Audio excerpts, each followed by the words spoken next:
بہن نے فرمایا کہ تجدید ایمان و نکاح کا طریقہ بتا دیں۔ دیکھیں پچھلی دفعہ بھی شاید بتایا تھا، جب کوئی آپ کو گمان ہو کہ میرے منہ سے کلمہ کفر نکل گیا ہے یا کوئی بہت بڑا گناہ آپ کر رہے تھے اور اس وقت ہنس بھی رہے تھے اور کوئی پرواہ بھی نہیں تھی، تو یہ بھی ہوتا ہے بعض اوقات کہ بعض گناہ جب ہم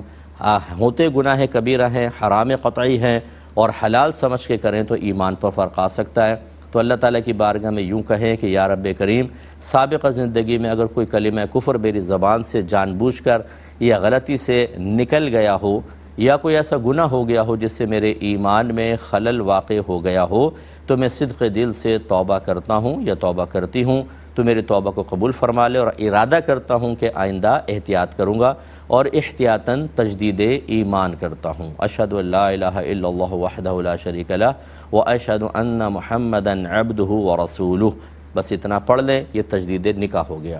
تجدید ایمان ہو گیا۔ اور تجدید نکاح کا طریقہ یہ ہے کہ میاں بیوی دونوں بیٹھ جائیں، کسی قاضی صاحب کی ضرورت نہیں، اس میں جدید مہر بھی نہیں ہوتا، پرانا مہر ایک بس چلے گا، اور دو گواہ، دو مرد ہوں مسلمان ہونے چاہیے، یا ایک مرد اور دو عورتیں، یہ گھر کے بھی ہو سکتے ہیں اور بالغ ہونے چاہیے، دو بیٹے بھی بیٹھ سکتے ہیں، ایک بیٹا دو بیٹیاں ہوں، یہ بھی گواہ بن سکتے ہیں، اور عورت اپنے شوہر سے کہہ دے کہ میں آپ کو اجازت دیتی ہوں کہ آپ میرا نکاح اپنے ساتھ کر لیں، اور شوہر کہے کہ میں نے تمہارا نکاح اپنے ساتھ کیا یا تمہیں بحیثیت زوجہ کے قبول کیا، بس ایک دفعہ ہی کر دیں گے، تجدید نکاح بھی